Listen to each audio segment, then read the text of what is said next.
os agradezco, los saludo a todos. Buenas tardes, querida audiencia.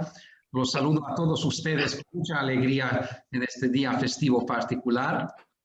Soy Tibor Martí, ex becario del programa Körösi Csoma Sándor. Después de haber podido trabajar 9 meses inolvidables con el Consulado Honorario y con la Sociedad Húngara de Villa Ángela, actualmente estoy en Buenos Aires, agradeciéndole a Marika Micsinai de Benedek por su hospitalidad. Vamos a realizar desde aquí nuestro evento. Lo hemos organizado en el marco de la serie de charlas de historia y cultura húngara y me alegro muchísimo por poder volver a reunirlos a todos ustedes. Nuestra invitada es la doctora Gabriela Zombori, hispanista, traductora y filóloga de la Universidad Eötvös Loránd de Budapest, del Departamento de Filología Española. Cuando realizamos el simposio con motivo del Día de la Ciencia de Hungría, el pasado 3 de noviembre, programa en el cual Gaby ya intervino de una manera muy interesante, junto a los 8 prestigiosos invitados, científicos e investigadores vinculados a la diáspora húngara en la Argentina. En aquella oportunidad habíamos pensado invitar a Gabriela nuevamente para que nos brinde una charla sobre temas relacionados con sus investigaciones y sobre los vínculos entre la cultura húngara y la literatura hispanoamericana. Es un placer que Gaby haya aceptado y me alegro mucho, ya que facilita también la continuidad de las charlas de los martes. La literatura húngara es un mundo en sí mismo y en la diáspora desarrolló una cultura fascinante y a propósito de ello, muchos de ustedes recordarán cuando en agosto disfrutamos la charla de Vike Csegoyen, escritora, traductora e intérprete, sobrina nieta de Sándor Márai. Ella trazó una línea común muy interesante de interrelaciones de textos entre la literatura húngara y latinoamericana, relacionando las obras de Sándor Márai con el mundo hispanohablante. Hoy Gabriela Zombori va a hablar sobre húngaros en la literatura latinoamericana. Su punto de vista es muy interesante porque nació en la Argentina, por lo cual la conoce muy bien el país y a su diáspora húngara. Vive en Hungría, como he mencionado, y es hispanista y docente. Defendió su tesis doctoral en la Universidad Eötvös Loránd, Departamento de Filología Española, sobre escritores de la literatura hispanoamericana, con el título La función del encierro y la posición de la narrativa hispanoamericana después de los años 50, detrás de los espacios de Juan Carlos Onetti y José Donoso. En la actualidad es docente en esa universidad. Gaby nos va a presentar escritores de descendencia húngara que vivieron en la diáspora y han creado en ese ámbito. Se centrará especialmente sobre aquellos trabajos que muestran y representan el modo de vida en la diáspora. Antes de comenzar de lleno en la charla, quisiera compartir algunas informaciones técnicas. Durante la intervención de nuestra invitada, debemos desactivar los micrófonos, por favor. El programa va a durar aproximadamente 1 hora y media. Y después de la charla de Gaby, pues ustedes vamos a tener la oportunidad para plantear preguntas. Les agradezco muchísimo a Gabriela por aceptar nuestra invitación y te doy la palabra. Muchas gracias. Y muchísimas gracias yo también por la invitación, porque es un placer de verdad. Mientras tanto, voy a tratar de compartir mi pantalla y espero que la tecnología me ayude, pero creo que se ve, ¿verdad? Sí. Bueno, magnífico. Entonces sí, como ya lo dijo Tibor, hoy vine a hablar sobre algo, digamos, menos personal que la última vez, de los húngaros en la literatura hispanoamericana. Cambié un poco el título, cambié latinoamericano por hispanoamericano porque al final me salté Brasil y las palabras o sea, me quedé en los países hispanohablantes para restringir un poco el ámbito, porque la verdad es que cuando Tibor me planteó el tema, naturalmente me quedé encantada, pero al mismo tiempo ya sabía que hablar sobre este tema de manera exhaustiva totalmente imposible, porque este tema es enorme y tiene muchísimas vertientes. Si digo húngaros en la literatura hispanoamericana, también tendría que mencionar a personas húngaras que viajaron por el continente latinoamericano solo por una breve temporada y luego volvieron a Hungría y escribieron sobre Latinoamérica y se convirtieron en una suerte de cronistas de Latinoamérica, que es muy interesante cómo sus escritos van determinando la perspectiva que Hungría tiene en esos momentos de Latinoamérica. Es un tema que no voy a tocar absolutamente porque tuve que ir reduciendo, ¿no? También tendría que hablar sobre el trabajo de los traductores y de las casas editoriales que funcionaban en Latinoamérica durante esta época, digamos siglo XX, ¿no? Que se encargaron de dos cosas. Por una parte, de hacer llegar al público húngaro, y no solo de Hungría, al público húngaro, la literatura hispanoamericana, y también hacer llegar la literatura hispanoamericana, la literatura húngara al público hispanoamericano. Todas estas cosas son cosas que no voy a poder tocar en detalle, a pesar de que, siendo también traductora, no pude controlarme, y sí que voy a hablar al final un poco también de traducción y de editoriales, pero no quería transformar esta tarde en una lista, en una enumeración de nombres y de datos para que no se hiciera pesado. Realmente quería que más bien todos se puedan llevar un poco de algo para leer, ¿no? Algo a ver si encuentran un título que luego quieren buscar y quieren leer. Así que voy a entrar relativamente en detalle en pocos autores. Voy a tocar algunos más sin detallarlos tanto, y como ya lo mencionó Tibor, voy a centrarme en autores que son de descendencia húngara, que viven o vivieron, crean y crearon en Hispanoamérica, y en cuya obra se nota de alguna manera esta realidad diaspórica, este ser emigrante, este sentimiento de ser emigrante. Y ya entrando en la primera persona que les traje, quisiera empezar esta lista con la figura de George Ferdinand, que es escritor, es editor, es traductor. Él nace en Hungría, en Budapest, en 1935, y deja el país durante la Revolución de 1956. En este momento él es todavía universitario, está en sus años 20 y se va primero a Francia, donde también empieza a escribir, y luego llega hasta Puerto Rico, lugar donde se establece. En cuanto a su obra, él escribe casi exclusivamente narrativa breve. Sus textos son muy autobiográficos, aunque él mismo admitió que no se deben leer como autobiografía porque mintió muchísimo, entonces debe leerse como ficción. Es una persona totalmente multilingüística y multicultural, en el sentido de que cuando empieza a publicar en 1962, entonces empieza a escribir paralelamente en español, en francés y en húngaro.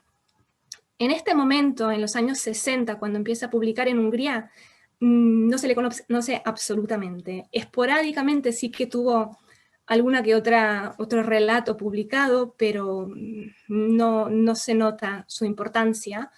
Y empieza a hacerse más conocido cuando él empieza a volver con regularidad a Hungría, a finales de los años 80, y es después de 88 cuando sí en Hungría también se empieza a publicar su obra, a pesar de que de manera muy incompleta hasta hoy y de manera muy tardía, lo que será muy importante, pero en eso voy a entrar un poco más tarde.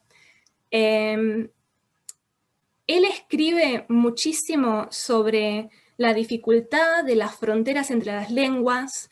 Escribe muchísimo sobre este sentimiento de sentirse extraño, sentirse ajeno, independientemente de donde esté, lo que es algo muy atado a su identidad diaspórica, pero no únicamente, en su caso no se trata solo de eso. Es muy interesante que él dice que él es escritor, y para él eso significa que siempre está observando al mundo, observando a la gente que lo rodea de una posición de otro lado, digamos. Entonces él no se siente exterior solo en el sentido de la diáspora o de la emigración, sino también en su forma de ser escritor. Y digamos la obra que quizás más refleja este estar fuera, en su caso, es la obra, es un relato titulado Corrida, que habla de una corrida de toros, pero que detrás de la corrida de toros se puede reconocer, digamos, en una forma alegórica, su propia figura, en la figura del escritor en emigración. Es un texto muy interesante. Y en este texto también, pero en muchísimos de sus textos hay motivos recurrentes que son siempre cosas relacionadas a esta identidad un poco perdida, que son motivos del viaje, del estar en camino, del estar solo de paso, de la vida como camino. O sea, siempre este motivo del camino se repite muchísimo en su obra. En cuanto a su estilo, él tiene un estilo muy curioso, según mi opinión, porque combina el estilo vanguardista en su forma de escribir, pero nunca abandona un gusto magnífico por contar anécdotas, por contar historias, lo que digamos no era propio de la vanguardia. Y tiene un punto de vista magníficamente interesante desde el punto de vista húngaro, porque como estaba tan lejos de su país de origen, de un país de origen que en ese momento, cuando él empezó a escribir, era estaba como en un ambiente donde no se podía hablar abiertamente de temas políticos, de temas ideológicos, y esta distancia le permite a Ferdinand que hable mucho más abiertamente de lo que piensa, de lo que es la realidad húngara, digamos. Entonces es una perspectiva que en los años 70, en la literatura húngara de Hungría, no podía existir. Es algo magníficamente único. La obra en la que quizás este rasgo más se subraya es el relato titulado Troll, que es un relato que recuerda los eventos de la Revolución de 56, y solo puedo repetir lo que dije, ¿no? Que el punto de vista es algo que no se podía leer en ningún momento, porque en ese momento en Hungría, si alguien quería hablar de política, tenía que esconderlo entre las líneas, y Ferdinandi podía hablar totalmente abiertamente de los problemas, de los eventos, de la realidad. El hecho que antes mencioné, que es un problema que su recepción en Hungría haya sido tan tardía, es justo un poco algo relacionado con esto, porque como cuando llegó a Hungría después del cambio de régimen, ya todos podían escribir sin autocensura y sin censura. Las otras obras que nacieron en Hungría también tenían una perspectiva parecida a la de Ferdinandi. Y como las obras de Ferdinandi también llegaron en ese mismo momento, a pesar de ser, digamos, 20 años anteriores, se consideraba como una obra nueva de ese momento y se hizo como bastante fácil pasar por alto la joya, digamos, que son estos textos de Ferdinandi que dan esta perspectiva mucho antes que el resto de la literatura húngara. En ese sentido, y acá espero que me permitan que hable un poco de mí la filóloga que quiere, digamos, subrayar el trabajo de sus compañeros, me gustaría mencionar el trabajo de Sila Jejofia, que en 2002 publicó un libro sobre su vida, sorprendentemente titulado Ferdinand y George, que es un trabajo muy valioso, enorme, que Szilágyi Zsófia hizo con un montón de entrevistas personales con Ferdinandi, y tiene análisis magníficos sobre su obra. Entonces, si se esconde en el público algún filólogo fanático, pues les recomiendo muchísimo leer también este texto, que es muy completo en cuanto a la obra de Ferdinandi. Pero ya pasando a la segunda persona que me gustaría detallar un poco es Kálmán Borssy, muy buen amigo de Ferdinandi. Él nació en Hungría, en Budapest, en 1942. Su familia emigra a Argentina en 1949, entonces él era muy joven cuando llegó. Pasa su infancia en Argentina, pasa su juventud en Argentina, y luego es en 1974 cuando él también se muda a Puerto Rico, al mismo país de Ferdinandi, donde trabaja hasta hoy como profesor universitario. Él escribe dominantemente novelas, cuentos literarios, cuentos infantiles, y él ya escribe exclusivamente en español.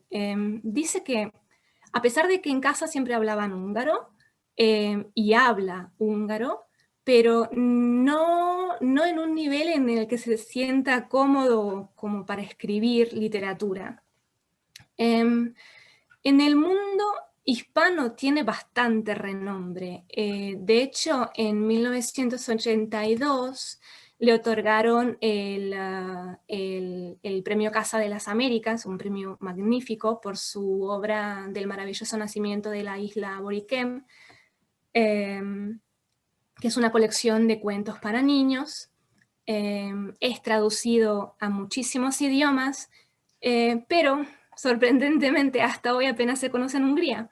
Hay una única obra que se tradujo de él al húngaro, que es en título original La cabeza de mi padre, en traducción Apa Marz von Asche, que se publicó en 2000, ahí tienen la portada. Y la traducción existe exclusivamente porque Borssy es muy amigo de Ferdinandi, porque la traducción se hizo por Ferdinandi, y de hecho es gracias a la motivación de Ferdinandi que Borssy escribió el texto, porque Ferdinandi leyó un texto más corto de estilo parecido de entre los escritos de Borssy, y lo motivó a que hiciera algo más parecido. Entonces la obra aparece primero en húngaro. Y de hecho es esta publicación la segunda vez que Borssy viene a Hungría, entonces él también visita a veces, a pesar de que no con tanta frecuencia que Ferdinand, pero sí que suele pasar en Hungría. En cuanto al un poco más en general sobre su obra, algunos estilos, en cuanto a su estilo, también tiene muchísimo elemento autobiográfico, aún siendo ficción, entonces en eso se parecen con Ferdinandi. Su tono es bastante irónico, con mucho humor, con algo de erotismo, y trata muy directamente de la inmigración en sus temas. Habla de sus recuerdos de la patria, habla de las dificultades de integrarse, del tema del problema de la identidad, de sentirse sin patria. Y como, bueno, claro, La cabeza de mi padre es una obra que es como por excelencia este tema. En español luego se publica en 2002, acá les puse la portada. Es el libro quizá más personal del autor, porque habla un poco sobre sus relaciones con el idioma húngaro, con el que guarda una relación muy emotiva, muy personal y muy íntima. Si se mira el texto, se puede ver que hay algunas palabras en cursiva, que son palabras en húngaro, que eso es algo que a mí me causa muchísima ilusión, porque refleja perfectamente, yo creo que él habla de muchísimos de nosotros, que tenemos una lengua totalmente mixta, con palabras conjugadas en el otro sistema lingüístico. Así que realmente no refleja solo el vivir en la diáspora temáticamente, sino también en formato lingüístico, digamos. Y hablando un poco más de la obra, tiene un subtítulo que se llama, que se titula Novela corta en 13 módulos, porque de hecho son cortitos núcleos narrativos que se relacionan entre sí, a pesar de que también se pueden leer independientemente, también se pueden leer en cualquier orden, no cambia mucho en el contenido de la obra, y son como unos pequeños mosaicos de la vida de un emigrante. Es un poco sobre el contenido, a pesar de que no voy a entrar en muchísimos detalles porque no quiero arruinarles la lectura y realmente espero que después de esta charla se pongan a buscar estos libros. Entonces solo pongo los puntos más interesantes o más importantes para que les dé gusto leerlo. Entonces es una saga familiar sobre unos emigrantes que llegaron a Argentina. En el centro de la narración hay dos hermanos que hasta cierto punto son los dos dobles del autor, que para el final de la obra llegan a fundirse o a confundirse un poco.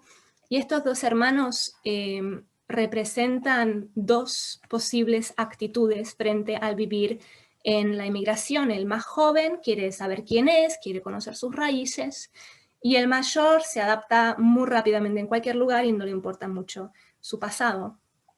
Una obra que podría considerarse como la continuación de esta es la novela titulada Los 24 días, que es una obra de 2009, que ganó el premio novela corta José María Pereda, así que fue muy bien recibida. Y sigue la historia un poco del hermano mayor, que por razones que no voy a contar ahora, tiene que abandonar su casa y comienza un viaje tanto físico, volviendo a Hungría, y tanto interior, en el que va revalorando su vida. Y un punto muy fuerte en este texto es que también podemos enterarnos de algunos antecedentes que no se contaron en el texto anterior, y conocemos un poco por qué tuvieron que emigrar los papás en su momento a Argentina, y llegamos a saber que probablemente, a pesar de que nunca podemos estar seguros, pero probablemente el papá participó en la organización de las brigadas de trabajos forzados de los judíos en Budapest, entonces probablemente huyó de la venganza judía, y al hijo esto lo toca muy fuertemente, porque no sabía nada de la cosa y además no entiende porque en la inmigración el mejor amigo del papá es un judío. Este tema yo creo que es un tema muy poco tocado en literatura, a pesar de que muy presente en los primeros años de la inmigración, y refleja un poco esto del ambiente de no me preguntes por qué vine, lo pasado, ¿no? Entonces me parece una perspectiva muy curiosa escribir sobre este tema de manera literaria. Bueno, de Barshi son básicamente estas las dos obras que quería resaltar, así que ya voy pasando a la tercera persona, que sería Susana Bain. Ella es guionista, es escritora, es directora de teatro, maestra, ya es de una generación que nace en Latinoamérica, ya nace en Ciudad de México, y tiene su fecha de nacimiento muy bien escondida, porque hay algunas fechas que se contradicen, así que mejor no puse nada para no dar información falsa. Entonces nació en Ciudad de México, ella es hija de inmigrantes húngaros, su padre probablemente, su padre fue Guillermo Weinstock, que fue muy activo en la colonia mexicana. Ella en México se hizo famosa dominantemente como directora teatral, como directora cinematográfica y como guionista. Y otra vez tengo que decir que en Hungría no se conoce. Lo que se sabe de ella, otra vez para subrayar un poco el trabajo de los hispanistas de acá, se sabe casi exclusivamente gracias al trabajo de la filóloga Zsuzsanna Csikosz, que escribió muchísimos artículos sobre su trabajo. Entonces, este es un agradecimiento a Zsuzsanna Csikosz por su trabajo. Y volviendo a Susanna Wein, ella misma se considera ya como una persona mexicana, escribe ella también en español, pero sus obras siempre son otra vez de inspiración autobiográfica y siempre son un poco el reflejo de sus raíces húngaras, porque ella considera que su presente es México, pero su pasado es Hungría y su pasado siempre sigue presente. Tiene muchísimas obras, solo voy a resaltar otra vez 2 tomos, porque son los 2 tomos que más íntima, más cercanamente se relacionan a esta doble identidad. El primer tomo es En tiempo mexicano, cuentos húngaros, de 1985, que es una colección de relatos, y de hecho, volviendo un poco a Zsuzsanna Csikosz, es uno de los relatos de este tomo, el único texto que se tradujo al húngaro por Zsuzsanna Csikosz.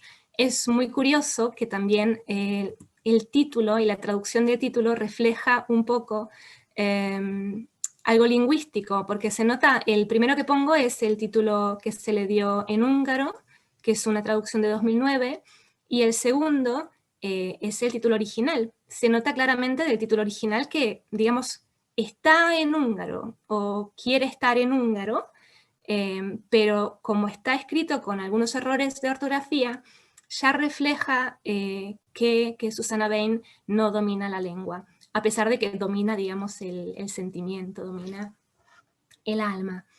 Y la otra obra que menciono es La abuela me encargó a sus muertos, que es un texto de 2000, acá pongo la portada. Desgraciadamente no encontré ninguna portada de El tiempo mexicano, cuentos húngaros, solo algunas fotos del interior, así que nos quedamos sin la imagen.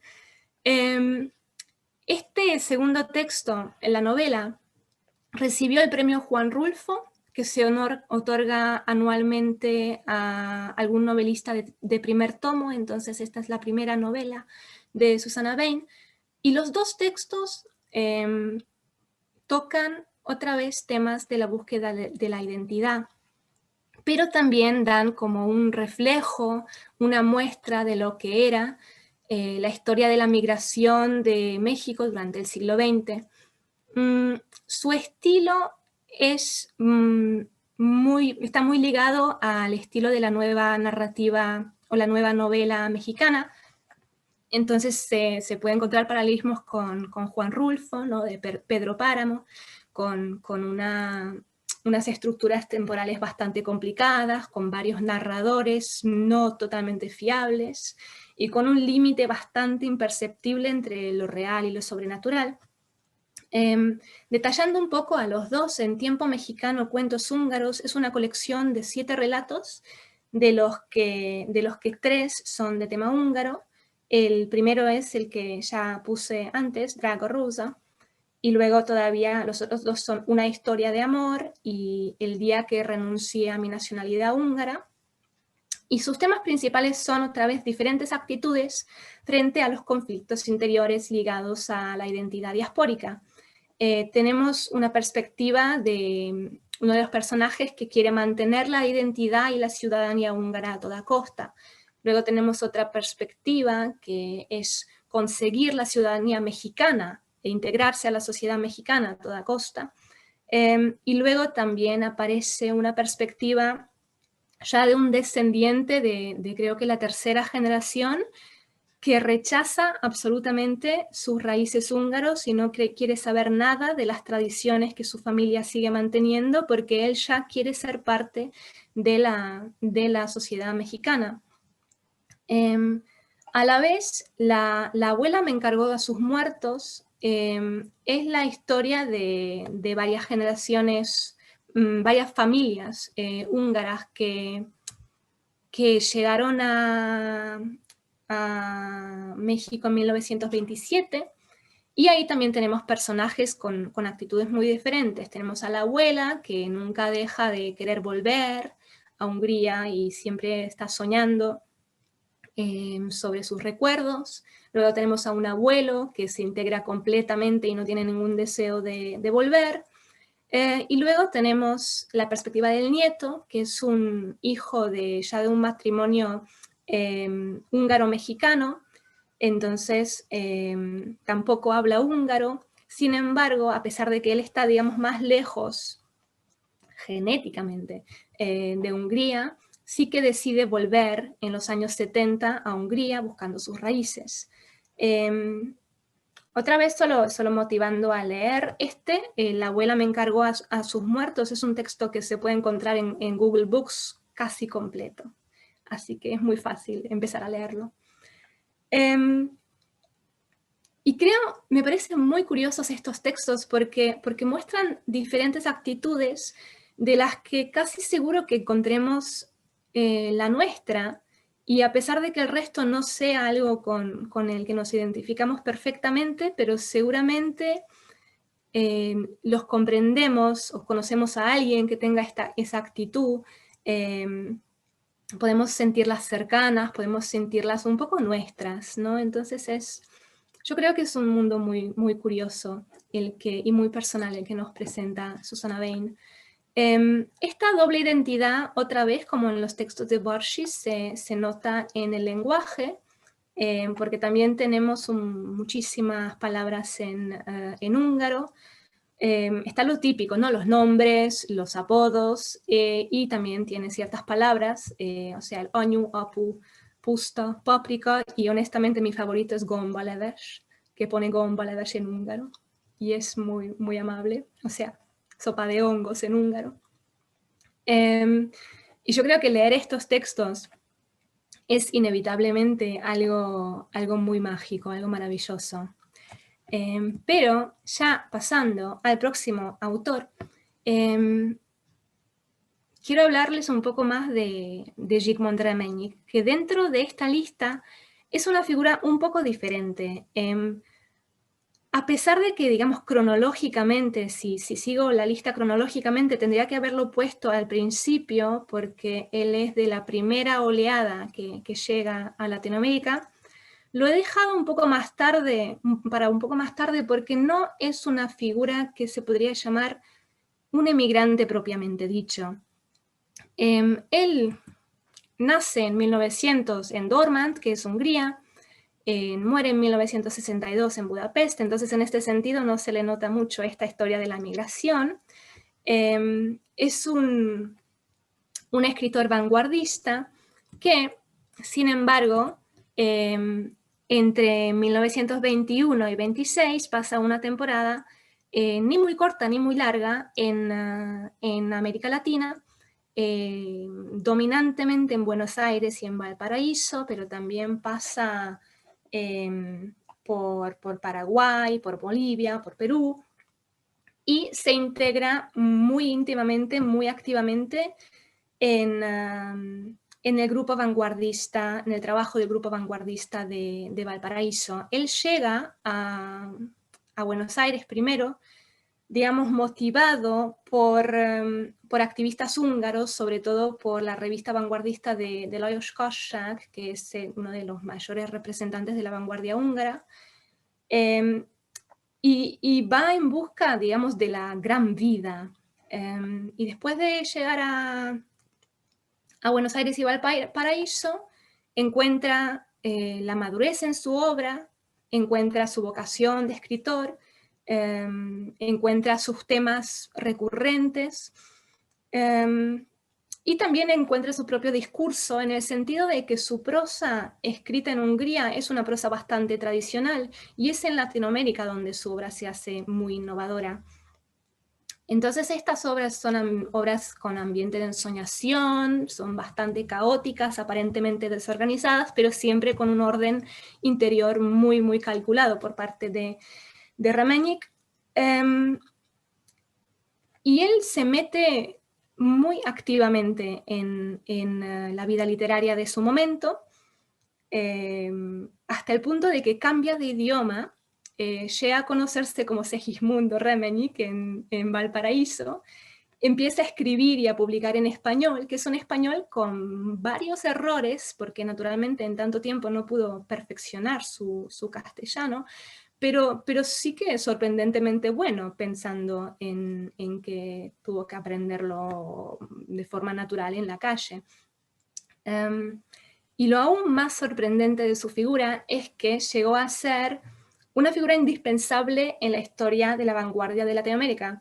De hecho, en una publicación de 1922 se lee que el escritor Z. Remenyick, su nombre está totalmente mal escrito, pertenece a los más libres de los intelectuales de la nueva generación de su país, Hungría. Entonces tiene enorme recepción en Latinoamérica, lo que es muy divertido, porque en realidad él solo se estaba iniciando en la escritura vanguardista. Como te lo dije antes, en Hungría tenía una prosa bastante tradicional y empieza a ser innovador dominantemente en Latinoamérica.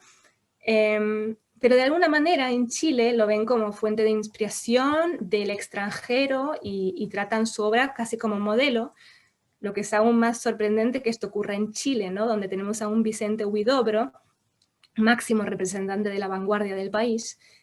Así que esto es un caso muy curioso. Sobre sus obras escritas en español, la primera que se debe mencionar es Rosa Náutica, de 1922, que no es obra exclusivamente suya. Rosa Náutica es uno de los primeros manifiestos vanguardistas de Chile que Remenyick también ayuda en redactar y también lo firma. Y esto es muy significativo porque este manifiesto va firmado por nombres como Vicente Huidobro, como Borges, como Manuel Maples Arce, entonces por figuras enormes del momento, y Remenyick también estaba allí. Luego, en el mismo año, publica La tentación de los asesinos, publicado en Valparaíso, que es un extensísimo poema en prosa dividido en 13 cantos. Él mismo lo titula Epopeya y más o menos también se adecua, digamos, a la definición, a pesar de que se modernizó bastante.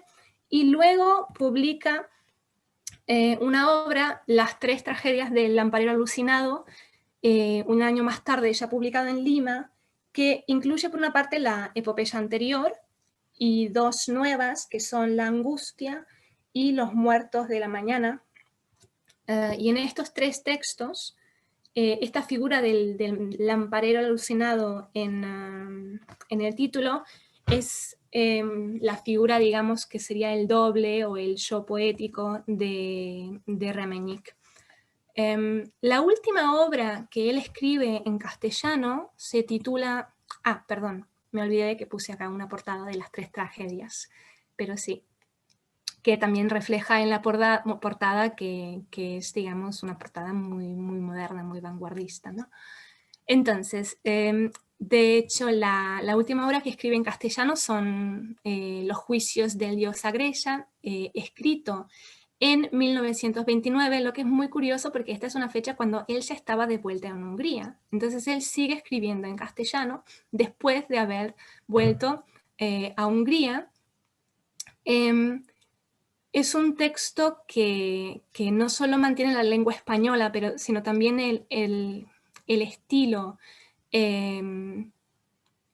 del vanguardismo de Chile, porque Agrella, en el título, se refiere a Neftalí Agrella, poeta vanguardista del grupo de Valparaíso, y este hecho de llamar al poeta como Dios es muy paralelo a las ideas otra vez de Huidobro, ¿no? Que el poeta es un pequeño Dios, entonces sigue en el ambiente del creacionismo.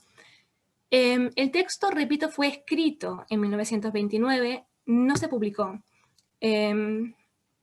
Es una suerte de biografía necrólogo de Neftalí Agrella, pero debe considerarse biografía y necrólogo ficcional porque en 1929 Agrella todavía estaba muy feliz y viviendo. Agrella muere en 1957 y tampoco se puede considerarse una autobiografía muy, digamos, propiamente dicha, porque Remenyic dice que la figura de Agreya es tan magnífica que sobrepasa lo real y llega a transformarse en personaje, entonces no podemos tomar todo al pie de la letra. Y es un texto que combina eventos de la vida de Naftali Agreya y también una mezcla de las ideas filosóficas, políticas, estéticas del grupo de Valparaíso. Tiene el texto 107 páginas, es otra vez un poema vanguardista, y está dividido en 92 capítulos, entonces 107 páginas en 92 capítulos. Los capítulos son muy cortos y el texto está bastante despedazado, con muchísimos narradores diferentes que van contando diferentes episodios poco creíbles de la vida de Agreya.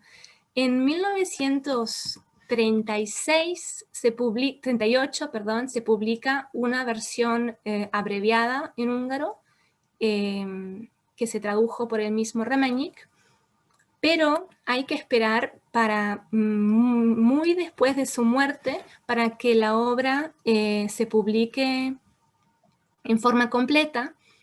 En 1979, bajo el título Akibs del Lampa Yuitogatu, que es un tomo que incluye las 3 epopeyas del lamparero alucinado, publicado ya en Latinoamérica, y este texto de los juicios de Dios Agreya. Sabemos, antes lo mencioné, que unas partes del texto de Agreya ya se tradujeron al húngaro por Remenyic, y el resto se traduce por László Scholz, que es otra figura que me encantaría resaltar porque es uno de los mayores hispanistas de Hungría y es la persona que más profundamente trabajó la obra escrita en español de Remenyic, que no era muy conocida en ese momento en Hungría. Entonces es gracias a la iniciativa de László Scholz que este texto apareció en húngaro y también es gracias al trabajo de la misma persona, de László Scholz, que el texto Los juicios de Dios Agreya no se pierde en castellano, porque la primera publicación en castellano de este texto es del 2009 en un tomo que es, digamos, la versión castellana del Akibs del Gulam Payuitogato, publicado en Madrid, que es un trabajo que se realizó absolutamente gracias a la iniciativa de László Scholz. Entonces, sin su trabajo, el texto sobre Agreya se habría perdido en la biblioteca, porque él encontró el manuscrito en la biblioteca, que fue donación de Remenyic. Bueno, Remenyic, de vuelta en Hungría, después de este texto en castellano todavía, escribe otra vez prosa, entonces su estilo se vuelve un poco más tradicional, vuelve un poco a su estilo anterior, a pesar de que siempre siguen sus temas encontrados en Latinoamérica, esta búsqueda de definir su identidad en relación con lo ajeno. Y yo creo que esta perspectiva, a pesar de que Remenyic no se pueda considerar una figura estrictamente emigrante, sí que pienso que esta perspectiva de no pertenecer, de estar un poco dentro y un poco fuera, independientemente de donde esté, es una perspectiva que sí que se refleja en todas sus obras y es una perspectiva que yo creo que sí que lo ata al ser emigrante. De hecho, Ferdinandi, que también escribió un texto bastante extenso sobre él, que desgraciadamente no pude leer porque está en francés y no leo francés, es una de las cosas que todavía tengo que corregir. Pero Ferdinandi escribe de él que su obra, la mayoría de su obra escrita en húngaro después de su vuelta al país, sí que se puede considerar como hispanoamericana, porque aún después de volver él sigue con los mismos temas y él sigue con muchos elementos estilísticos que él trajo de ahí. Bueno, estas son las 4 personas que quise detallar en más detalle, porque pienso que son las personas en cuya obra más fuertemente aparece esta identidad diaspórica. Entonces voy a pasar a mencionar solo algunos nombres más, solo para no dejarlos sin mencionar, a pesar de que estoy segura de que tampoco voy a ser exhaustiva, pero otros nombres notables, escritores de origen húngaro que tienen una obra muy valiosa, a pesar de que ya no necesariamente se nota en su manera de escribir, digamos, esta raíz húngara, pero sí que son escritores muy digamos, reconocidos. El primero es Márton Keresendikis, que es periodista, bueno, era periodista, ensayista y poeta, nació en Hungría y murió en Estados Unidos, pero mientras tanto pasó bastante tiempo en Argentina. Él ya fue activo como escritor antes de emigrar, emigra en 1945, primero pasa por Alemania, luego por Italia, y es entre 1947 y 57 que está en Argentina. Y él me parece importante porque independientemente del lugar, del país en el que esté, siempre siguió muy activo en propagar la cultura húngara. Y cuando está en Argentina, él es el redactor de la revista semanal Magyar Kutya, que más tarde pasó a ser Magyar Út. Y luego en los otros países en los que vive también trabaja en revistas y es muy activo. Otra persona es Eduardo Luis Fehér, nacido en 1940. Él es hijo de migrantes húngaros, pero ya nace en México. Es narrador, es poeta, es ensayista y profesor universitario. Y en 1984 fue elegido presidente de la Academia de la Literatura de México, entonces es sumamente reconocido. Una persona muy curiosa es László Musong, que mirándole el nombre yo creo que no se puede reconocer que sea de origen húngaro, pero probablemente sea hijo, muy probablemente sea hijo de László Mosonyi, cuyo nombre por alguna errata en inmigración se transformó en Musong. Él también es muy activo como redactor, a pesar de que no necesariamente ya en la cultura húngara. Se puede mencionar todavía a Adalberto Ríos Szalai, nacido en México también en 1943, que es fotógrafo, principalmente conocido como fotógrafo, pero también escritor y profesor de la UNAM.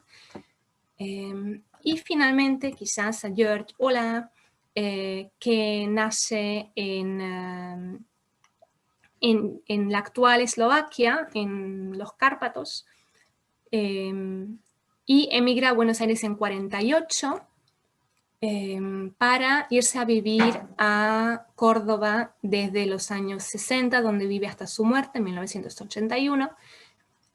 Y él es escritor de unas memorias tituladas Az Antikrisztus itt jár közöttünk, que se podría traducir como El Anticristo está entre nosotros. Es una obra que se publicó por una de las editoriales de relaciones húngaras que funcionan en Buenos Aires en esa época, la editorial Transilvania, y se publicó 2 veces, en 1956 y 1972, entonces probablemente era bueno, tuvo éxito. Después de esta enumeración, que repito, seguramente no es exhaustiva porque eso sería imposible, sí que me gustaría hablar un poco sobre la importancia de los traductores y las editoriales que funcionan en esta época, que me parece que hicieron un trabajo muy importante por una razón muy simple. Desde la segunda mitad de los años 60, digamos, en Hungría, como parte de la política cultural socialista del momento, la editorial húngara Corvina se encargó muy bien de propagar la cultura húngara en el extranjero y nacieron muchísimas traducciones muy valiosas y muy únicas hasta hoy, pero todas las traducciones que se hicieron en este momento tenían que adecuarse a las normativas de la ideología socialista de ese momento Y me parece que por eso es tan importante durante esta época el aporte de las casas editoriales y de los traductores que trabajaban fuera de Hungría para propagar la literatura del país, porque hicieron también circular por el mundo literaturas que en ese momento Hungría quería rechazar. Entonces, en este sentido me voy a concentrar dominantemente en solo lo que había en Argentina. En los años 50, 60 había muchísimas casas editoriales y revistas húngaras, de propietarios húngaros fundados por húngaros, que trabajaban en este mundo cultural. Y solo para tenerlos acá, una revista muy importante de la época es Del Americano en Magyarság, fundada en 1929, que se fundó por el periodista Rezső Faragó, que emigró a Argentina en la década de los 20. Luego estaba Magyarok útja, que se fundó por el ya mencionado Márton Kerecsendi Kiss, y creo que deja de funcionar después de que él se va a Canadá y luego a Estados Unidos.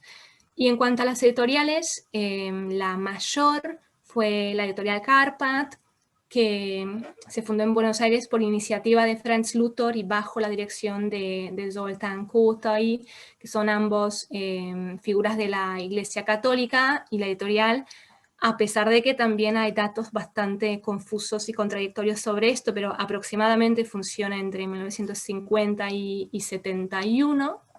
Luego, una editorial que mencioné ya antes es la editorial Transilvania, que funciona entre 55 y 78, fundada por János Tész, especializada, aunque no exclusivamente, en la publicación en Argentina de la literatura de autores de Transilvania. Luego también estaba la editorial Danubio, que funcionó en Buenos Aires entre 51 y 57 bajo la dirección de Adrián Tzoko. Y luego hay un misterio que lo dejo acá para que conste. También funcionaba la editorial Pannonia. Encontré bastantes referencias sobre títulos que se publicaron por esta editorial, pero no encontré ningún dato del periodo, del editor, del que lo fundó. Entonces, dejo ahí la pregunta, si yo también puedo poner preguntas al final, si alguien sabe algo sobre el pasado de la editorial Pannonia, me encantaría anotármelo, pero ya sobre lo que hicieron, estas editoriales, por una parte, publicaron obras de autores prohibidos en Hungría en ese momento, por ejemplo, obras de Albert Vas, de János Vasari, de Viktor Padány o de József Nyírő. También publicaron muchísimas obras que se consideran, digamos, los clásicos húngaros. Voy a dejar acá una enorme lista: János Arany, Sándor Petőfi, Imre Madács, Ferenc Herceg, Áron Tamási, József Katona, Mór Jókai, Géza Gárdonyi. Solo para dejar los nombres, son algunos, y podría seguir, ¿no? Son algunos de los grandes clásicos de Hungría que, gracias al trabajo de estas editoriales de propiedad húngara, sí que pudieron llegar hasta los húngaros de la diáspora, todas estas publicaciones en húngaro. Y así los húngaros pudieron seguir leyendo en húngaro, ¿no? Y otra vertiente que me parece muy interesante, y la voy a detallar un poco más, son las traducciones al español de los títulos húngaros. Me sorprendió mucho ver que no se hicieron exclusivamente estas publicaciones por las editoriales de conexiones húngaras, sino también por editoriales absolutamente arraigadas en Argentina, dirigidos por argentinos. Y solo voy a mencionar algunos títulos para dejarlos acá. La traducción de Albert Vas, de Devolvedme mis montañas, que se tradujo en 1949. Yo creo que a pesar de que no encontré mucha información sobre el traductor, pero del título, del Devolvedme, del imperativo, se nota que no creo que sea argentino. Pero de hecho, creo que tengo acá, sí, la portada, muy bien. pero sí que se publicó en Argentina.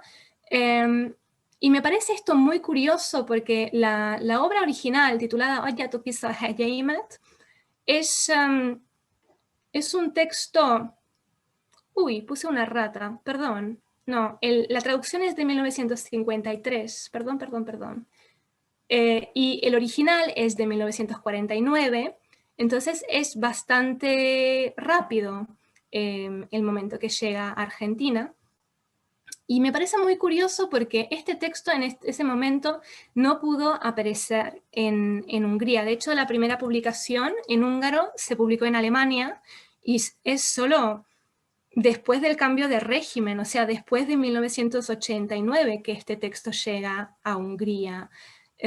Así que me parece algo muy curioso y algo muy mágico que un texto que no llegó a su país de origen, pero sí que llegó a Argentina en traducción.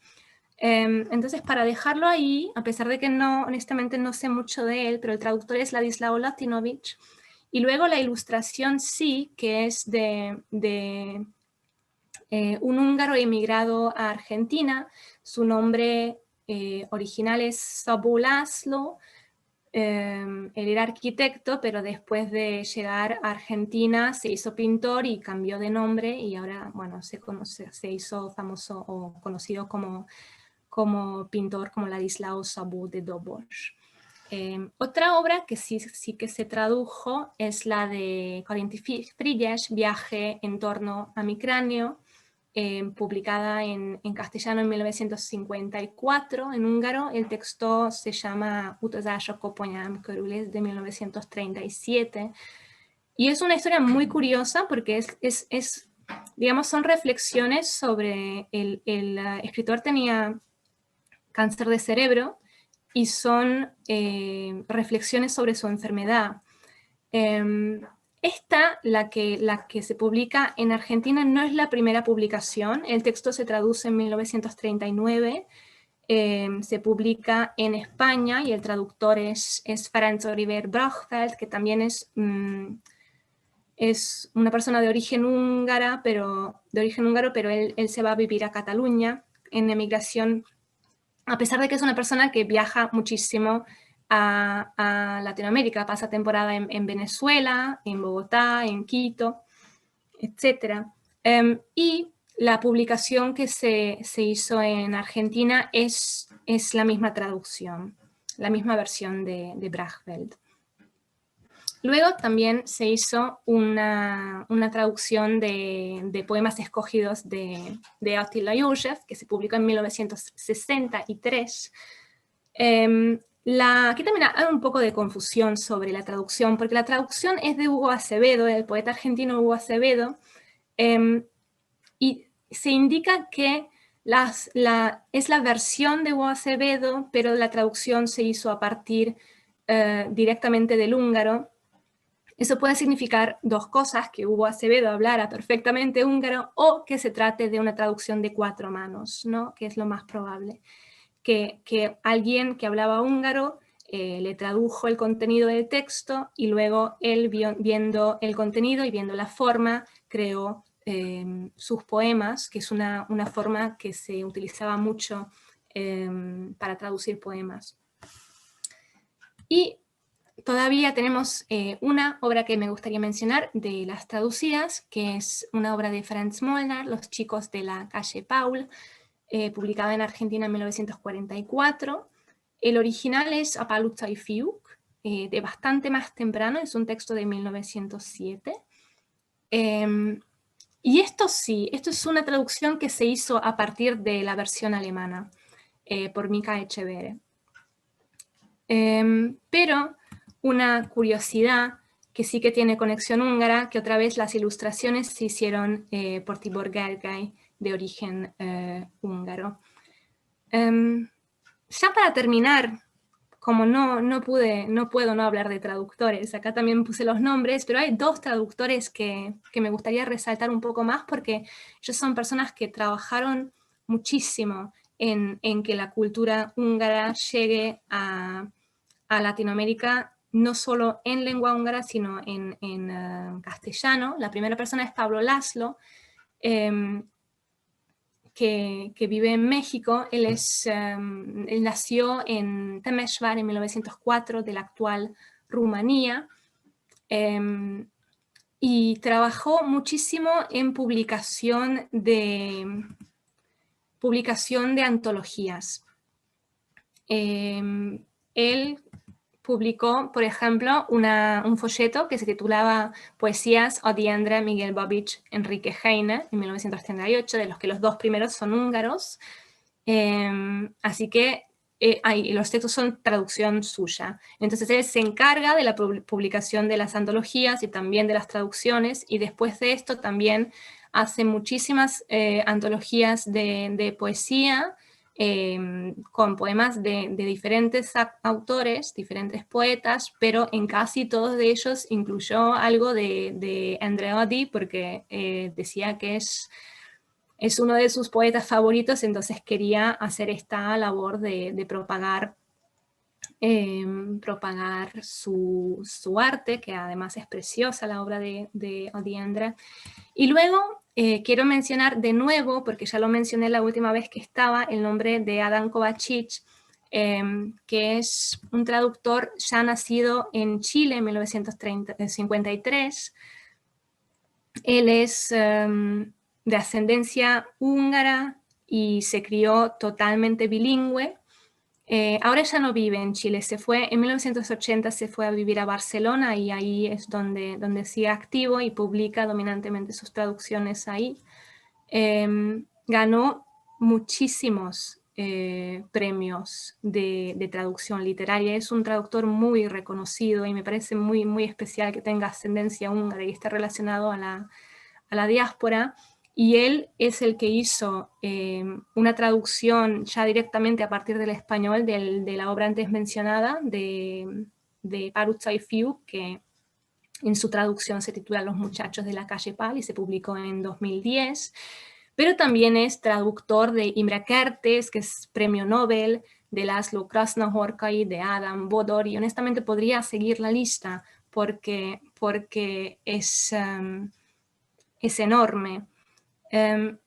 Pero acá voy a terminar más o menos, a pesar de que seguramente podría seguir. De hecho, quería comentar que como 1 hora y media antes de que comenzara la charla recibí un mensaje por Facebook de Richard Dashwood que dijo que había escuchado que iba a dar esta charla y quería llamarme la atención sobre el rabino István Véghezi, que es una persona que nació en Hungría, se emigró a Hispanoamérica en 1962, vivió en Brasil, vivió en Argentina, vivió en Chile, y él publicó bajo el nombre Cuentos judíos para disfrutar de 5 a 99 años, una colección de cuentos infantiles judíos en lengua española, que es algo muy curioso, y honestamente me habría encantado tener más tiempo para entrar y traerles un poco más de información sobre estos textos, pero es que lo recibí 1 hora y media antes de la charla. Pero lo que Véghezi hizo es traducir, entre comillas, cuentos que él había escuchado en lengua húngara, y de memoria los tradujo al español, digamos, los reconstituyó, ¿no? Los reescribió en español y lo publicó en Chile.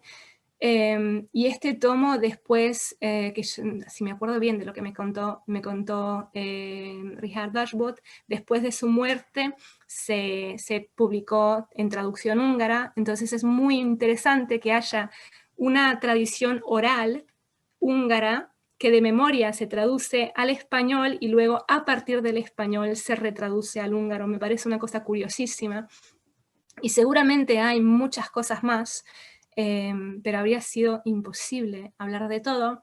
Entonces solo al final dejo acá una bibliografía que seguramente no se puede abarcar ahora en estos pocos momentos, pero quería mencionarla porque me parece justo mencionarlos, porque es gracias al trabajo del equipo hispanista húngaro que estos autores hoy se conocen en Hungría.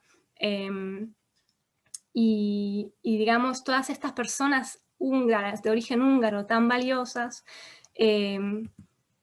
por el trabajo de los hispanistas de Hungría, pudieron, digamos, cruzar una vez más el continente y volver a Hungría. Entonces, con eso termino. Creo que no me pasé de los 60 minutos que Tibor me ordenó respetar. Y espero que les haya parecido interesante y estoy abierta a todo tipo de comentarios, especialmente si alguien puede añadir cualquier cosa. Si alguien conoce a alguien más, estoy segura de que no solo yo, sino también en nombre de todos los hispanistas de Hungría, estaríamos encantados de poder ampliar, digamos, este repertorio. Así que muchísimas gracias por escucharme. Gaby, muchísimas gracias. Te quedo muy agradecido por compartir tu charla interesantísima. Yo he aprendido muchísimo y realmente muy, muy interesante, no solo este panorama tan amplio que nos has presentado, sino también que tocaste preguntas muy interesantes sobre la identidad, la representación de la identidad de la diáspora. A mí también especialmente me interesa mucho el uso del idioma, de qué depende que un autor en qué idioma escribe y pues a sus obras, a quién, digamos, se dirige con sus obras. Bueno, muy, muy interesante. Y bueno, yo no quiero robar la palabra de los participantes. Acabé de ver un comentario interesante en la chat relacionado con una imprenta, imprenta Danubio, que Andrea Catalina Gatti ha hecho un comentario y escribe que su tío Adorian Tsoniu y su mamá Katalin Tsoniu tuvieron una imprenta, el Danubio. Sí, es esa misma imprenta que comentó Gobi, pero creo que el apellido estaba mal escrito. Estaba mal escrito. Honestamente, perdón. También Tsoniu Adorian tenía la imprenta Danubio y la otra. Imprenta... El Daily Americo y Moyorshak también, pero los últimos años. No, perdón. Daily Americo, eso estoy hablando porque publiqué el Szabadságom Burton, que es toda la antología sobre las publicaciones de editoriales. No sé si conoces esto, Gabriela, pero... Sí, leí, no pude, claro, estamos en una situación un poco difícil de hacer trabajo de análisis porque estamos encerrados, ¿no? Como no pude entrar a las bibliotecas, no pude... Pero el libro hasta Zsuzsa Chico lo tiene que conocer porque lo escribí. Sí, Zsuzsa Chico lo conoce y de hecho leí reseñas sobre Szabadságom Burton. Bueno, te aconsejo que lo mires un poco porque hay una lista enorme de autores húngaros en español también, que publicaron en la Argentina. Toda la bibliografía está ahí. Hay todo un capítulo sobre Karácsony Kis-Márton y las editoriales están muy detalladas. Genial. Bueno, Kárpát, la editorial Kárpát se mudó a fines de los años... A principios de los años 60 se mudó a Estados Unidos y en Cleveland siguió publicando. ¿No? Eso es algo importante que te quiero mencionar. Pero el libro está en las bibliotecas y cuando estemos en Budapest te voy a dar una copia. Gracias, me encantaría. Ok. Con mucho gusto, pero me encantó tu charla muy nueva para mí. Para muchos nombres no los conocía, sobre todo los de México. Me alegra, sí. Así que muchas gracias por la charla, Gobi.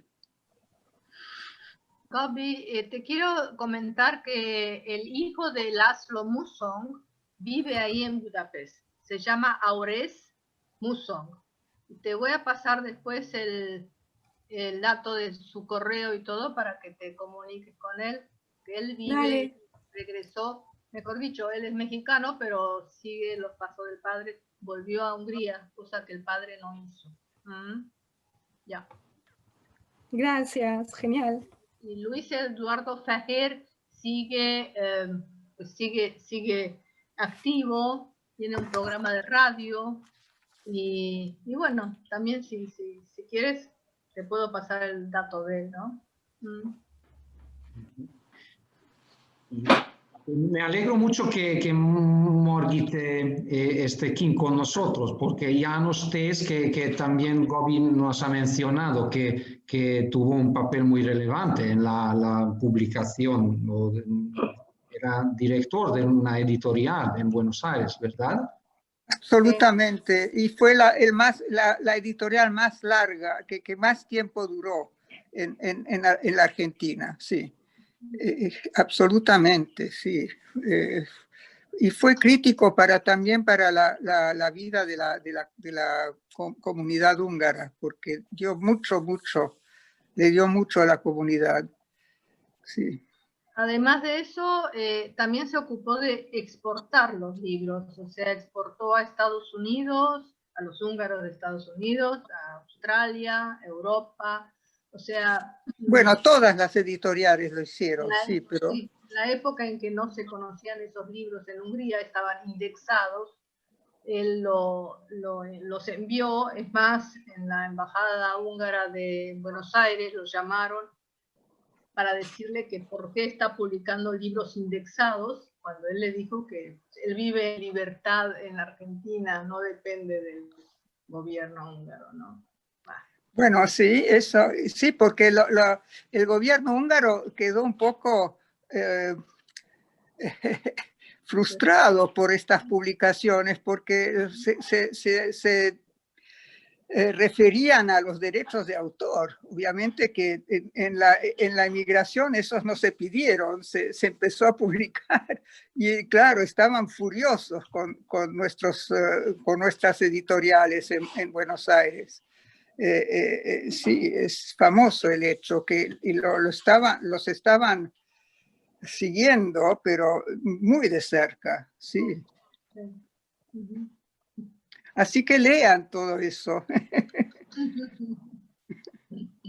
Sí, pues justo por eso quise hablar un poco más sobre algunos textos que estaban traducidos. Claro, hay muchísimo texto traducido, ¿no? Entonces me reduje a algunos que también se publicaron por editoriales de Argentina, porque seguramente acá algunos no hablamos el húngaro, ¿no? Entonces es una posibilidad de acercarse más aún a la cultura húngara, digamos, leyéndolos.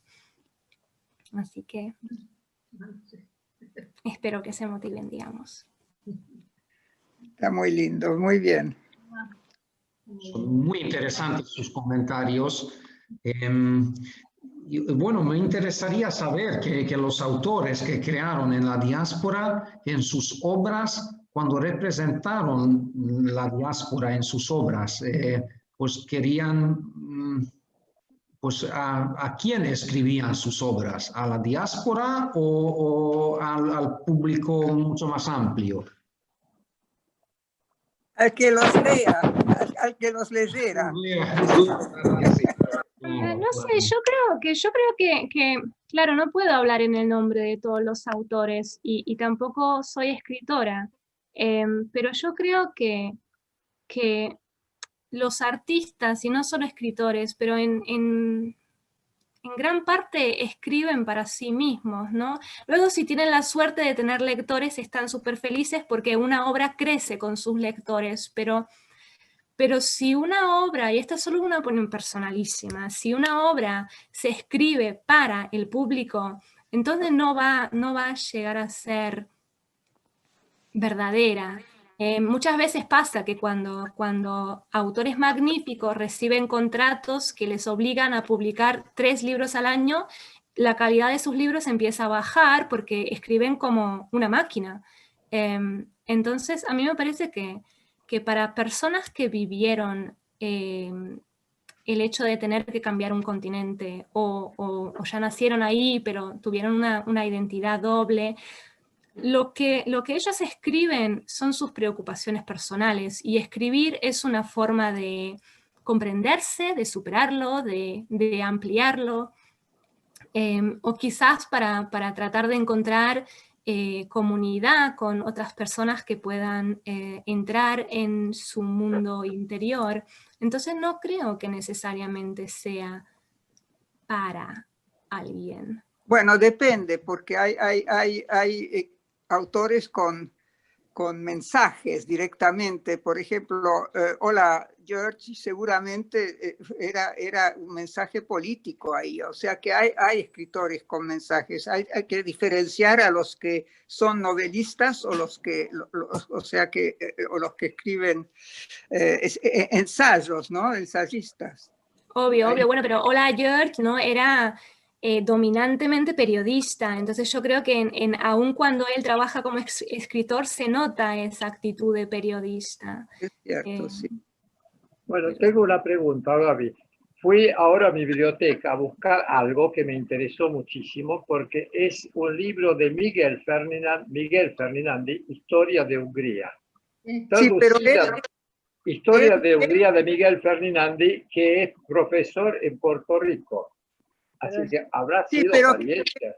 Que vivió 3 años en la Argentina, que no era profesor, que no era escritor en realidad, era un científico, sí.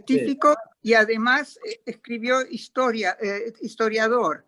Pero en la Argentina él publicó varias cosas, pero sí, es interesante que también hayan sido parientes posiblemente con George Ferdinand. Probablemente. Pero lo interesante es título original, Geschichte Ungarns, Menschenschicksal zwischen Ost und West, que es decir, historia de Hungría, el destino de la gente entre este, oeste y este, traducido por Magdalena Ferdinand de alemán al castellano.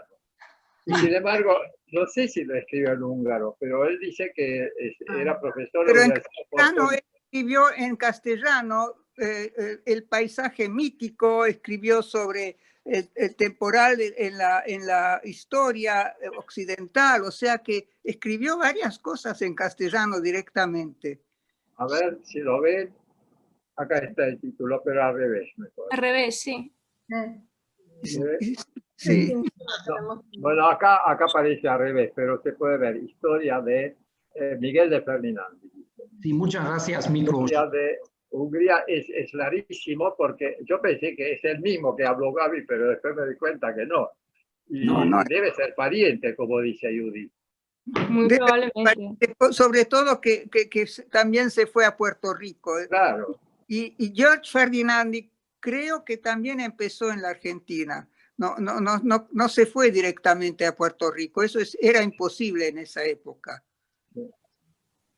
La verdad es que ahora estoy hablando de algo de no sé si me acuerdo bien, pero él llegó a Puerto Rico porque encontró con alguna beca algún trabajo. Entonces él primero se fue a vivir a España para aprender el español, porque cuando entregó la beca, entonces un amigo le ayudó a escribirlo en español porque en ese momento no hablaba. A ver, pero puede ser que esté hablando de algo de lo que me acuerdo mal, entonces claro, no sé muy bien. Yo en España, en Valladolid, conozco un historiador, István Sanz de León Borja, y él me comentó, es un medievalista, que su papá era muy amigo en Puerto Rico con Miguel Ferdinandi, que fue historiador. Yo leí una biografía escrita por él sobre Carlos V y bueno, obviamente yo supongo que son parientes. Yo ayer mismo le pregunté a Gaby si conoce, pero es como... supongo que ustedes conocen mejor que yo, que una pequeña colectividad húngara, no sé si vivía en Puerto Rico, pero estas dos familias, los Ferdinandi y los Sasdi, seguro que vivían ahí. el papá de István falleció en el año pasado, el resto lo sé. Sí, yo personalmente, honestamente, a pesar de que sí que cuando estuve leyendo sobre el tema, sí que encontré varios nombres que escribieron, digamos, reflexiones sobre eventos históricos en Hungría. Hay muchísimos que escribieron sobre la Revolución de 56. No entré en detalle, no los mencioné porque no son escritos de literatura, ¿no? Entonces, esta noche, para mí, me propuse hablar de los que escribieron literatura, pero bueno, sí, ese también, y por eso es que empecé a hablar, empecé a contarles al principio que sería imposible abarcar esto, porque hay muchas vertientes, y si tuviéramos que hablar de realmente todos los húngaros que escribieron algo, no necesariamente literatura, en Hungría, sería inmenso, porque también todas las publicaciones en las revistas, imposible. Honestamente imposible, para eso habría que dedicar como toda una sesión de varias semanas y muchas más horas de investigación por mi parte, lo confieso. Claro. Perdón, todavía una palabra más, ya que Tibor mencionó, acá dice atrás, que Miguel Ferdinandi nació en Budapest en 1912, actual, bueno, hace muchos años fue editarse libros, profesor de historia a la Universidad de Puerto Rico, profesor regular visitante de la Universidad de Berlín. Por eso la mujer es alemana y el libro fue editado No, en la mujer también es científica y publicaron muchas obras científicas en la Argentina. Eran los dos, tenían estaban en la Universidad de Mendoza y ahí los dos trabajaron juntos. No era alemana, no, era húngara y científica también. Claro, pero tradujo del alemán al castellano el libro. Y dice, in memoriam Béla Radvansky, no sé quién es. Béla Radvansky fue un historiador famoso que publicó un libro muy importante sobre el modo de vida en el Principado de Transilvania, pero vivía a principios del siglo XX. Bueno, le está dedicado el libro a este señor. Ah, qué interesante. No, le pedimos algo nuevo. Yo me gustaría volver al tema de la charla de Gaby y le agradecemos mucho. También me interesaría mucho que sabemos que muchas novelas húngaras fueron traducidos al español y fueron publicados en España, como las obras de Lajos Szilágyi o de Cecil Tormai, creo, o de Ferenc Herceg, que también mencionaste, que había una diferencia entre, digamos, que cuáles fueron las obras que eran más conocidas en Argentina y cuáles, de qué dependía que algunas novelas estaban más conocidas en España y otras en Argentina. O es una pregunta un poco difícil, no sé. Es una pregunta muy difícil, porque lo que se nota generalmente, que lo que se llega a traducir en esta época, por una parte está la traducción oficial de la editorial Corvino, que ya mencioné, ¿no? Que es lo que el gobierno húngaro en ese momento quiere traducir. Con esas traducciones a veces es el problema que no salen de Hungría o no salen suficientemente de Hungría, entonces existen traducciones que se atascaron, digamos, en el país. Sobre qué es lo que se llega a traducir y a conocer en Argentina o en España, en estos momentos no era un trabajo, digamos, de una política editorial o de una política literaria del país receptor, sino muchísimas veces era el gusto de los traductores. Como lo mencioné en el caso de Pablo László, que él publicó muchísimas traducciones de Oddie. ¿Por qué? Porque era su poeta favorito. Entonces es un punto de vista muy personal. Y muchas veces, como los traductores, muchos no no salen a la migración siendo traductores, sino se hacen traductores porque quieren transmitir obras que ellos consideran valiosas. Entonces no digo que esto sea lo único, pero un factor determinante en lo que llega a los países, y seguramente no solo los países hispanohablantes, sino universalmente, es gracias al trabajo de los emigrantes húngaros, y entonces por elección de los emigrantes húngaros, ¿no? El húngaro es una lengua que no se habla mucho, o no se habla en un nivel muy alto en el extranjero, entre las personas que lo aprenden como húngaro como lengua extranjera. En ese momento aún menos. Entonces los que tenían la capacidad de traducir eran los emigrantes. Así que son sus elecciones. Muchísimas Y luego, gracias. ¿qué es lo que se hace popular? Buena pregunta. En el caso de Herceg Ferenc, es un caso un poco diferente, según mi opinión, porque Herceg Ferenc, digamos, el teatro de Herceg Ferenc es uno de los teatros que en los años 20 se hizo más popular internacionalmente. Entonces sus obras se tradujeron a muchísimos idiomas, y sé que al castellano primero llegaron no a partir del original, sino en traducciones desde el francés, desde el alemán, etc. Y llegaron a España, en su caso, precisamente porque en España ya se sabía que era muy popular. Y de hecho, en los años 20 en España también se hace muy popular. Sí. Lo mismo con Szilágyi, según mi opinión. Muy interesante. Y otro que se tradujo mucho en esa época fue Ferenc Körbendi. Yo tengo de él como 4 libros traducidos al español. Acá fue enormemente popular en algún momento los libros de Körbendi. En inglés también. ¿Y el traductor quién será? Naturalmente Brachfeld. Ajá, claro. Él tradujo en esa época todo. Yo estoy hablando de la década del 50. Sí.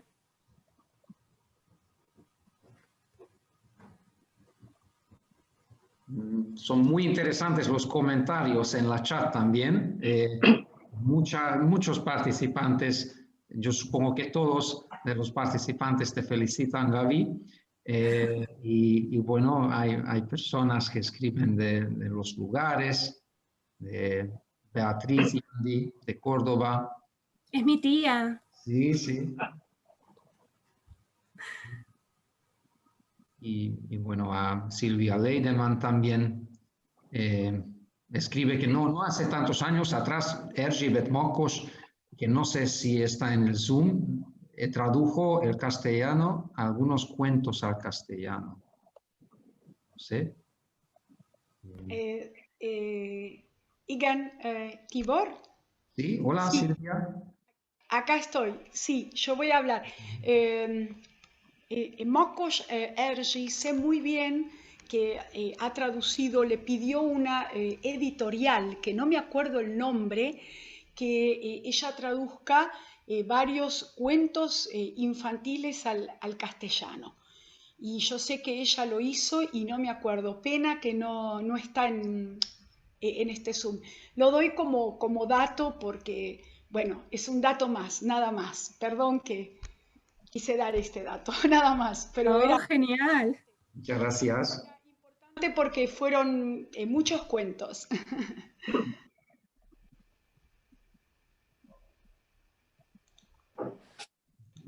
También Sonny Poyor ha escrito un comentario muy interesante. Muchas gracias, Gaby, por tan magnífica charla. Yo estoy abrumado por tanta información y fascinado por tanto conocimiento. Yo estoy leyendo ahora La bailarina de Auschwitz, de Eder Edith, húngara, psicóloga, que fue separada de sus padres que fueron a las cámaras del gas, y ella se salvó porque supo bailar el Danubio azul ante Mengele. Es decir, cuenta su historia personal, muy interesante. Sí, he escuchado el libro. Creo que Eder Edith emigró a Estados Unidos, ¿no?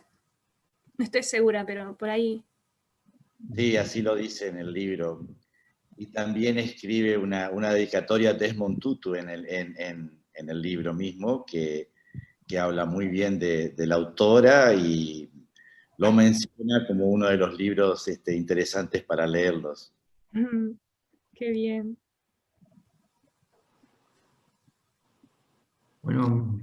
Bueno, muchas gracias, Gaby. Muchas gracias de nuevo. Y a Tibor también. Muchas gracias. A Gaby, le quedo muy agradecido a Gaby y a todos ustedes por participar. Personalmente para mí es una enorme alegría poder reunirlos otra vez. Y bueno, yo tengo el plan que en el futuro, aunque no en todas las semanas, lamentablemente, pero me encantaría organizar eventos para digamos, mantener esta comunidad de que estaba formándose durante los últimos meses. Realmente para mí un enorme honor y le agradezco mucho a Gaby por haber aceptado la invitación y yo he aprendido muchísimo. Muchísimas gracias a todos ustedes por participar. Gracias, aplauso. Gracias por invitarme y también gracias por toda la información extra al final, que es valiosísima. Bueno, adiós a todos. Bueno, pues... ¿Me vas a dar la dirección, tu dirección de correo o algo así para escribir? La dejo en el chat, ¿sí? Buenísimo. Ahí está. Muchas gracias. Así que espero muy curiosa cualquier información adicional que alguien quiera compartirme. Gracias, Muy bien. Tibor, gracias por todo tu trabajo que hiciste y todo lo que juntaste para que aprendamos un montón de temas diversos, ¿no es así? Tengas buen viaje y te esperamos de vuelta, porque Alejandro dejó la tranquera abierta y se le escaparon los animalitos. No. Eso no. Muy amable, Gabor, te quedo muy agradecido, muy amable. Yo creo que he aprendido más de estas charlas que ustedes, entonces yo estoy realmente muy agradecido, muy honrado por la presencia de todos. Ojalá que sigas en contacto, ojalá que sigamos en contacto contigo, con otros programas y con más información. Así vamos a hacer. Muy buen trabajo. Muchas gracias. Bueno, pues despedimos ahora y les deseo todo lo mejor, agradeciéndolo otra vez a todos ustedes sobre todo a Gaby. Muchísimas gracias por todo. Chao, qué pena. Adiós. Chao. Szia, Busi, szervusz! Szia, remélem, hogy hamarosan megint találkozunk. Hát nem tudom, hogy a jövőre sikerül-e. Júniusban, hát ha. Nem tudjuk. Látod, hogy milyen a helyzet. Hát reméljük. Hát igen, reméljük. Ja, jó. Isten áldjon benneteket. Sziasztok! Is. Ciao. Ciao.